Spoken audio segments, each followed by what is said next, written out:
오늘 주신 하나님 말씀 빌립보서 3장 12절에서 16절 말씀을 저와 여러분이 한 마음으로 함께 받들어 읽겠습니다. 내가 이미 얻었다 함도 아니요 온전히 이루었다 함도 아니라 오직 내가 그리스도 예수께 잡힌 바 된 그것을 잡으려고 달려가노라.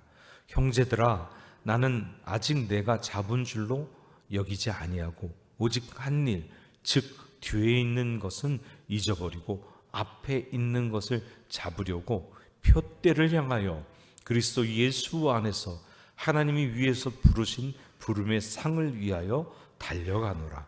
그러므로 누구든지 우리 온전히 이룬 자들은 이렇게 생각할지니 만일 어떤 일에 너희가 달리 생각하면 하나님이 이것도 너희에게 나타내시리라.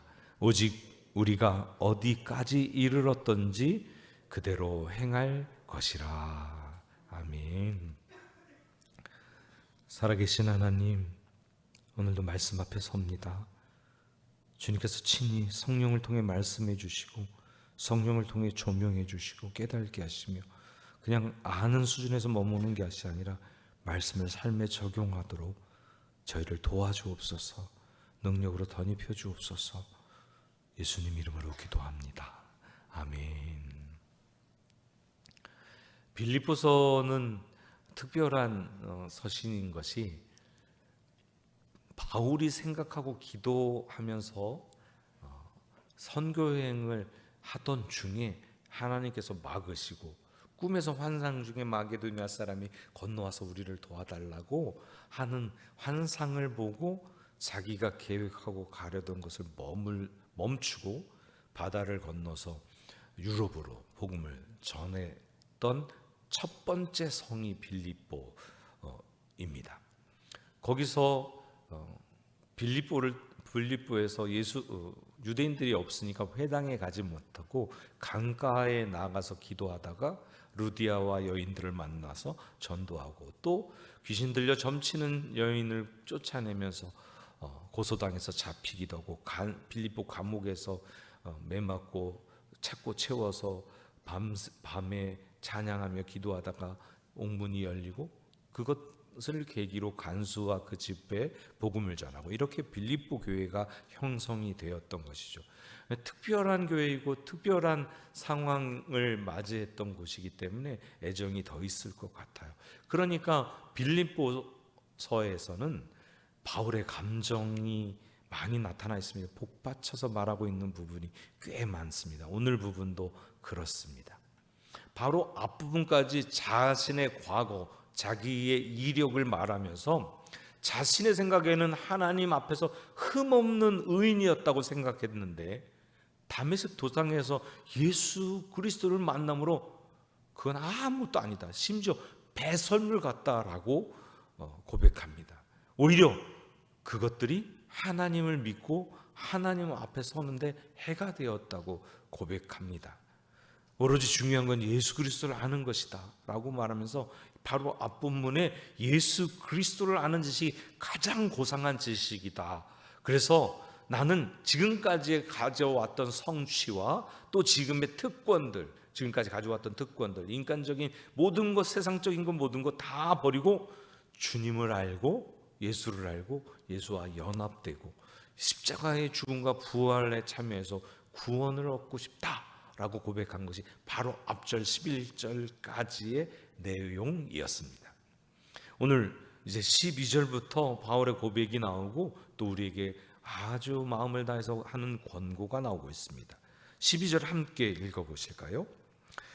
내가 이미 얻었다 함도 아니요 온전히 이루었다 함도 아니라 오직 내가 그리스도 예수께 잡힌 바 된 그것을 잡으려고 달려가노라. 벌써 얻은 게 아니라 벌써 온전히 이룬 것도 아니다라고 표현하고 있습니다. 사실 이거 조금 어렵습니다. 바울 정도 됐는데 사도로서 정말 최고의 전성기를 보내고 지금 로마에 갇힐 정도까지 사역을 훌륭하게 하나님의 일을 감당했는데 지금 이렇게 표현하니까요. 뜻이 두 가지고 목적어가 없으니까 해석이 좀 어렵습니다.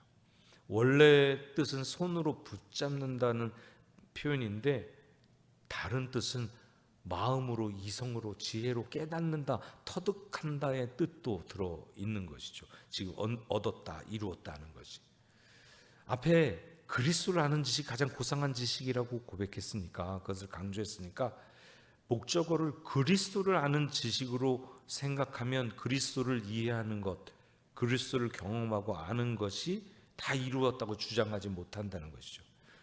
그리스도가 어떤 분인지, 그리스도의 신성과 인성에 대해서, 하나님의 아들로서 이 세상에 오셔서 인간이 되신 것, 병들고 가난하고 불쌍한 자를, 소망 없는 자들을 돌보고 고치시고 치료하시고 세우신 것, 죄인들을 사랑하신 것, 십자가에 달려 죽으신 것, 죄를 대속하시고 생명을 내어주신 것, 그리고 부활하신 것, 그 모든 것, 승천하셔서 하나님 우편에 앉아 계시면서 지금도 여전히 우리를 위해 중보하시고 제사장으로서의 사역을 감당하고 계시는 그 모든 것, 예수 그리스도의 신성과 인성을 자기는 아직 다 이해 못한다는 거죠.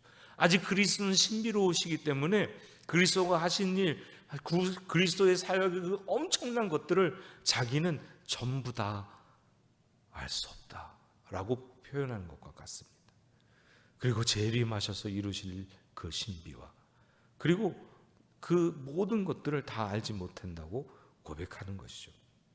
그래서 지금 내가 예수께 잡힌 바 되어서 그것을 잡으려고 붙잡고자 달려간다고 말합니다. 이걸 원문에 가깝게 직역을 좀 해보면, 그래서 내가 예수 그리스도에 의해 붙잡힌 바 되었기 때문에 나도 붙잡고자 달려간다라는 표현입니다.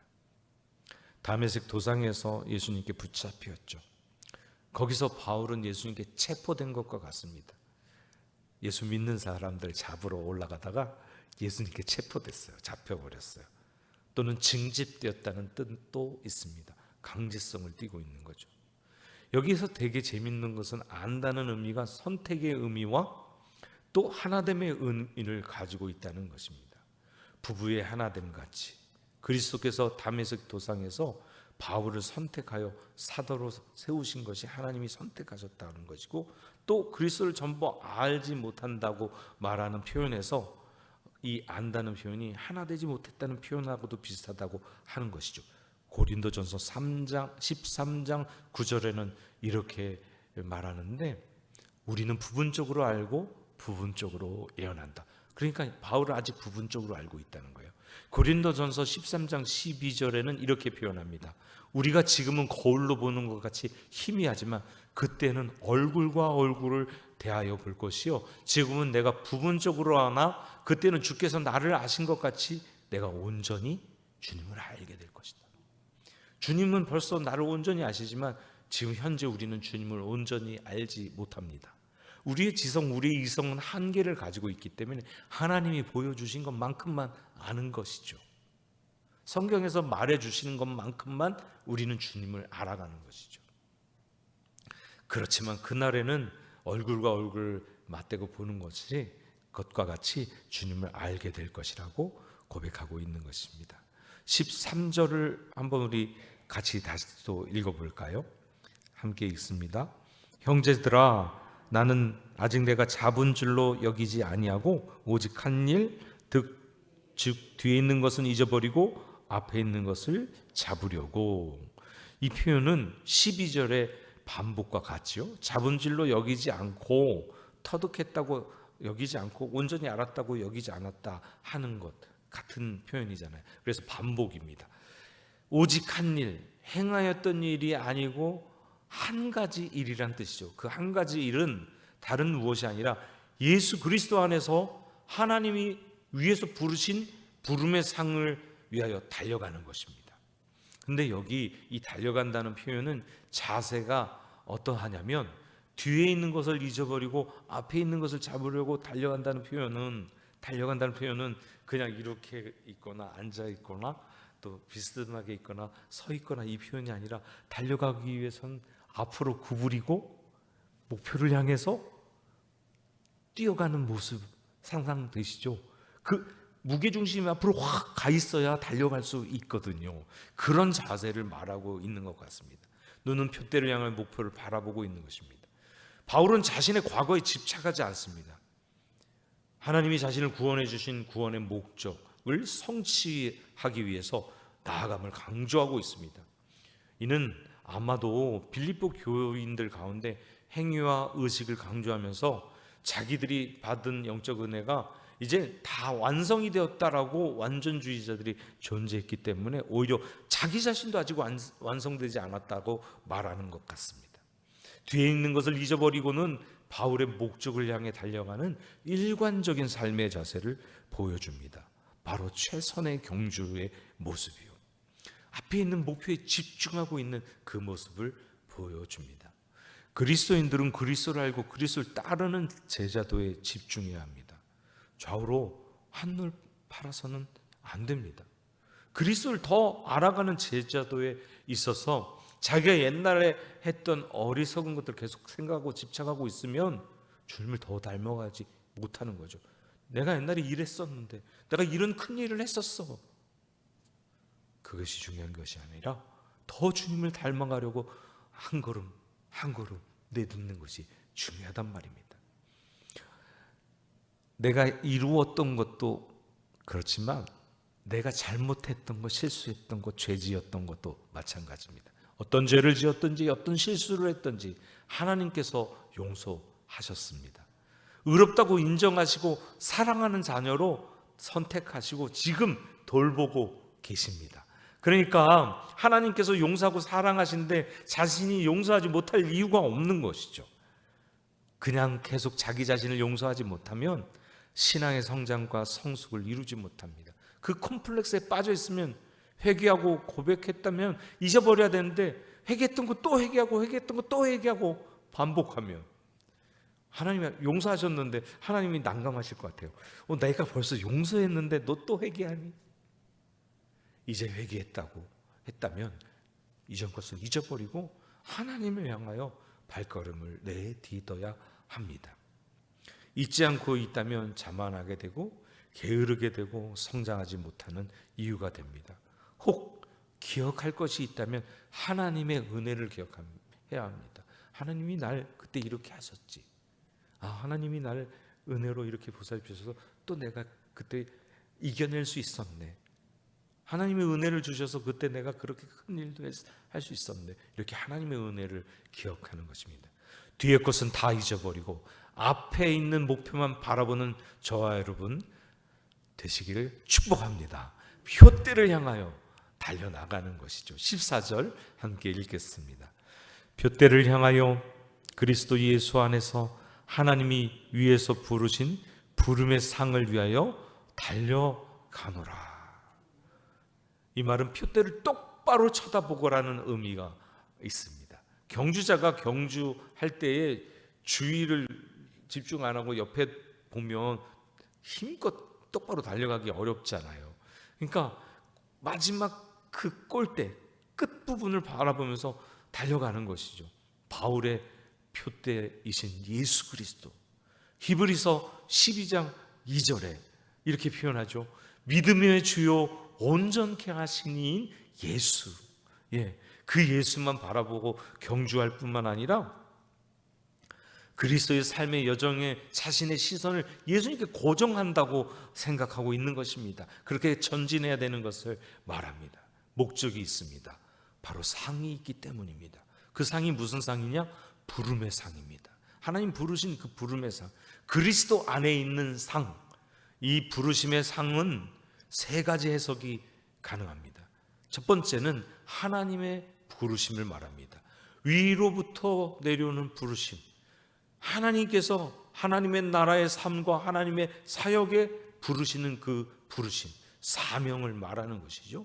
이 부르심을 완성할 때 하나님의 상이 있다는 것이죠. 두 번째, 이 부르심의 상은 하나님이 각자에게 준 소명을 말합니다. 두 가지 의미를 말하는데 구원하신 것과 사명을 주신 것을 말합니다. 세 번째, 부름의 상은 경기장에서 승리한 사람에게 주는 상을, 통치자가 허락하는 상을 의미하는데 그때 승리자의 이름을 부릅니다. 그리스도를 아는 지식을 위해 표대를 향하여 달려가 마침내 도달하니까 하나님께서 위로 불러셔서 그리스도 안에 있는 상을 우리에게 허락하신다는 이야기입니다. 그 상을 받는 저와 여러분 되기를 축복합니다. 15절도 함께 읽어보실까요? 그러므로 누구든지 우리 온전히 이룬 자는 이렇게 생각할지니 만일 어떤 일에 너희가 달리 생각하면 하나님이 이것도 너에게 나타내시리라.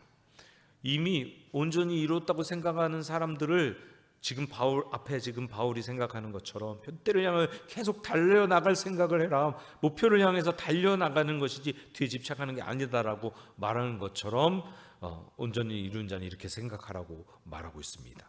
그리고 어떤 일에 달리 생각한다면 하나님이 그 다른 견해에 대해서 계시하실 것이라고 말합니다. 많은 그리스도인들이 은혜로만 구원 얻어진다고, 믿음으로만 이루어진다는 복음에 대해서 조금 오해하는 경우가 있습니다. 이미 구원받은 것이니까 온전해진 것이다. 그러니까 그 다음은 마음대로 살아야 돼, 도덕적으로 마음대로 살아야 된다라고 생각하는 사람들, 지금 빌립보 교회에는 유대인의 영향을 받아서 율법을 지켜야 된다는 복음을 믿음으로 구원받지만 율법도 지켜야 된다고 하는 율법주의자들의 영향력을 받은 사람들, 그리고 이단 내 영지주의라고 하는 이단에 의해서 하나님의 영적인 지식을 알면 윤리적인 삶은 아무렇게나 살아도 된다고 생각하는 사람들, 이런 사람들이 섞여 있으니까 이 사람들이 복음을 혼탁하게 하니까 그것이 옳지 않다라고 말하고 있는 것입니다. 그들도 그리스도를 더 알기 위해서, 합당하게 살기 위해서 최선의 경주를 하라고 말하는 것이죠. 오늘날 구원파가 그렇습니다. 구원받으면 다 이루어졌다고 생각하고 그 다음은 구원받은 것으로 인해서 마음대로 살아가고 있죠. 그래서 구원파 이단이 심각한 이유인 것입니다. 오늘 본문의 16절에 보면 우리가 어디까지 이르렀든지 그대로 행할 것이라고 말하고 있습니다. 어디까지 그리스도에 대해 터득했든지 그것에 합당하게 전심전력 살아가라고 권면하는 것이죠. 어디에 이르렀다? 어느 정도 성장했든지, 장성한 분량에 거의 근접했든지, 아직 부족하든지 전심전력해서 주님을 알아가는데, 또 목표를 향해, 표대를 향해 달려가는데 최선을 다하라고 권면하는 것이죠. 오늘 우리가 얼마만큼 그리스도를 알아가고 그 뜻에 합당하게 살아가고 있는지 되돌아 볼 수 있으면 좋겠습니다.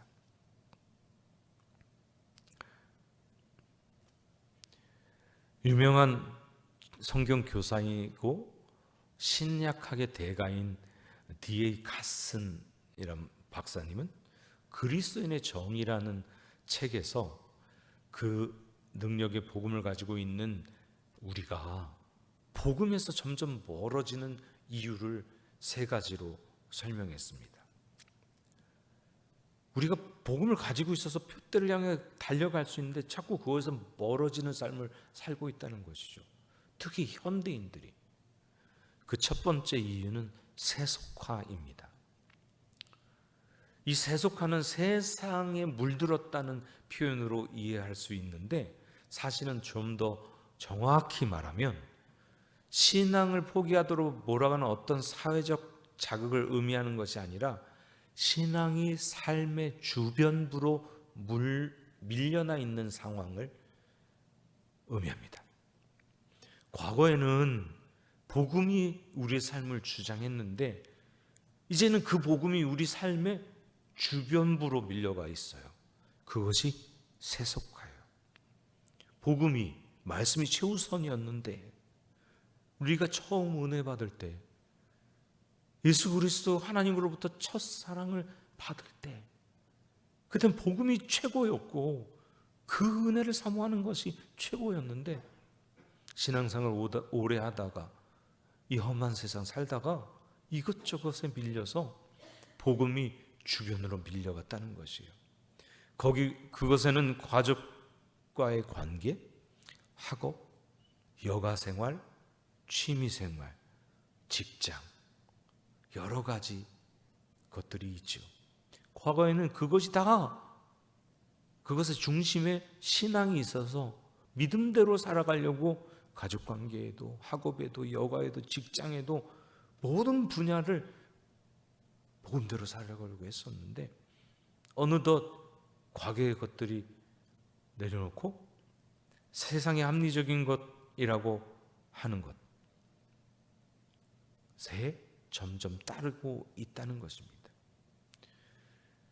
우리가 잃어버리지 말아야 할 것이 있습니다. 복음의 정신, 말씀에 대한 열정, 이것은 우리가 잃어버리지 말아야 할 것들입니다.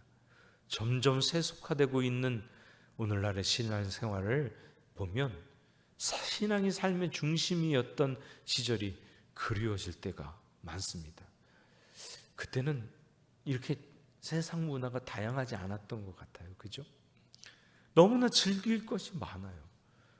휴가 가면 자연스럽게 주일 빠지는 걸 자연스럽게 생각합니다. 요즘 자기가 특별한 무엇을 하면 예배 모임이나 자기가 참석한 모임을 쉽게 뒤로 미룹니다. 그것이 우선합니다.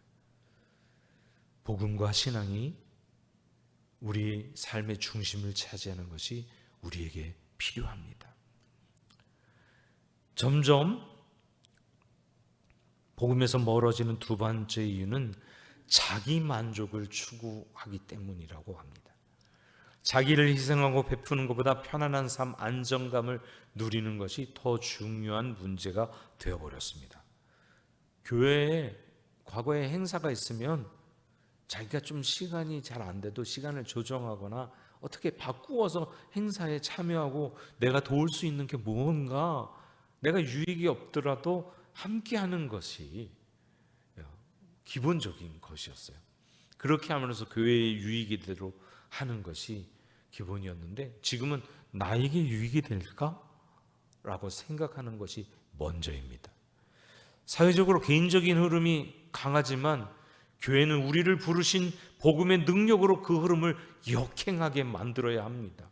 세상이 예라고 말할 때 우리는 아니요라고 말할 수 있어야 되고, 세상이 아니요라고 말할 때 우리는 하나님을 향하여 예라고 말할 수 있어야 하는 것이죠. 예수님이 낮아지셔서 우리를 섬기셨던 것처럼 우리도 그 모습 닮아가며 서로 섬기기를 애써야 합니다. 우리가 복음에서 멀어지는 세 번째 이유는 철학적 다원주의가 지금 현 시대에 판치고 있기 때문입니다. 지금 이 시대는 포스트 모더니즘 시대로 절대적인 진리가 없다고 생각하는 시대입니다. 객관적인 진리가 없다고 그냥 자기가 옳다고 생각하는 것이 옳다고 생각하는 거예요. 그것이 최고라고 생각합니다. 그래서 너도 맞고 나도 맞다고 생각합니다. 뉴에이지와 같이요. 그렇게 생각하면 너도 맞고 나도 맞고 조금 확대하면 네가 믿는 하나님도 맞고 내가 믿는 마호멧도 맞아. 제가 믿는 불교도 맞아로 됩니다. 너가 가려고 하는 천국도 맞고 불교에서 가는 극락도 맞다고. 이렇게 혼탁한 상황이 지금 세대입니다. 맞습니까? 전혀 다르지요. 진리이신 하나님이 하나이니까 사단은 어떻게 하든지 그것을 가리기 위해서 수많은 종교들을 만들고 사람들로 하여금 헷갈리게 합니다. 성도들로 하여금 올바른 선택을 자꾸 잘못하게 합니다. 철학적 다원주의는 이런 것들을 가지고 옵니다. 진리를 고집하는 사람들을 향해서 너네는 너무 교만해, 너네는 너무 스트릭해, 너네는 너무 완고해, 이렇게 표현합니다. 성경과 현실이 맞지 않다고, 다르다고, 그 권위가 온전하지 않다고 인정하지 못합니다. 이런 문제들이 복음의 능력에서 우리를 멀어지게 만듭니다. 이것이 말세의 특징이기도 합니다. 디모데후서 3장 1절에서 7절, 5절까지 한번 같이 읽어보실까요? 너희는 이것을 알라. 말세에 고통하는 때가 이르러 사람들이 자기를 사랑하며 돈을 사랑하며 자랑하며 교만하며 비방하며 부모를 거역하며 감사하지 아니하며 거룩하지 아니하며 무정하며 원통함을 풀지 아니하며 모함하며 절제하지 못하며 사나우며 선한 것을 좋아하지 아니하며 배신하며 조급하며 자만하며 쾌락을 사랑하기를 하나님 사랑하는 것보다 더하며 경건의 모양은 있으나 경건의 능력은 부인하니 이 같은 자들에게서 네가 돌아서라. 말세의 특징은 사람들이 자기를 사랑하고 쾌락을 하나님 사랑보다 더 사랑하고 경건의 모양은 있으나 경건의 능력은 부인한다. 이것이 말세의 특징이라고 말합니다. 이것이 그리스도인의 삶에, 성도의 삶에 스며들기 시작하면 우리를 사로잡고 구원했던 복음의 능력에서 점점 멀어지게 만든다는 것입니다. 그러면 우리의 문제, 교회의 문제, 신앙의 문제를 어떻게 해결할 수 있을까요? 어떻게 하면 보다 더 신앙 중심적으로 바뀔 수 있을까요? 행동의 변화만을 강조하는 것은 효과는 바로 나타날지 못하지만 근본적으로 바꾸지 못합니다. 마음의 변화를 가져오지 못합니다. 참된 해결책은 우리 모두가 복음으로 돌아가는 것입니다. 한번 따라해 보실까요? 우리 모두가 복음으로 돌아가는 것이다. 한번 더 해보실까요? 우리 모두가 말씀으로 돌아가는 것이다. 아멘, 아멘.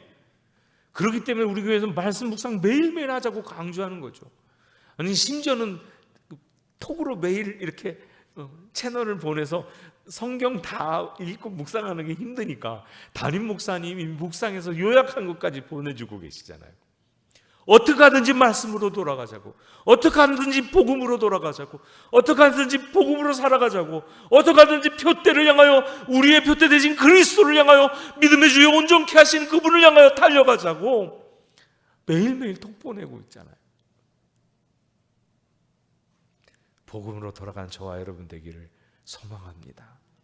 복음의 참된 가치를 인식하는 것입니다.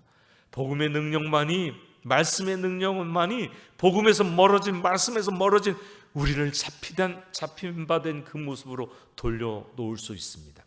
예수 그리스도 안에서 하나님이 우리를 부르신 부르심의 상을 위해 달려가게 하는 능력, 그것은 복음의 능력, 곧 말씀의 능력입니다. 우리가 복음을 제대로 알면 알수록 이 놀라운 보화를 삶의 변두리에 이렇게 밀어놓을 수 없는 것이죠. 너무너무 놀라운 보화니까 삶의 중심으로 가져오는 것이죠. 복음의 본질, 그리스도의 죽음을 생각하면 생각할수록 내 유익과 내 만족을 내세울 수 없는 것이죠. 예수님이 섬겼듯이 우리는 섬길 수 있게 됩니다. 항상 살아있는 말씀으로 복음을 전하고 세상을 변화시키기 시작합니다. 우리가 혹시 주님을 더 닮아가고 복음에 합당하게 살지 못한다면, 이런 제자도의 삶을 살지 못하고 있다면 무엇이 방해 요소인지 생각해 보기를 원합니다. 과거의 실수나 또는 무엇인가 크게 이루었던 일, 현재의 위치, 내가 신앙이 아주 강하고 지금 너무 신앙 상태가 좋아, 나의 영적인 컨디션이 너무 좋아, 이렇든지 나는 요즘에 주저앉았어, 나의 신앙이 좀 밑바닥을 치고 있는 것 같아, 이렇든지, 이 정도 신앙생활 하면 된 거 아니에요? 이렇든지, 날마다 그런 마음들 다 내려놓고 주님을 더 알아가고 말씀의 은혜에 더 깊이 나아가고 그것을 체험하고 그것을 이루어 가도록 표대 대신 그리스도를 향하여 오늘도 한 걸음 내딛고 뛰어가고 달려갈 수 있도록 우리 자신을 쳐서 복종하고 노력하는 저와 여러분 되기를 축복하며 이 말씀을 드립니다.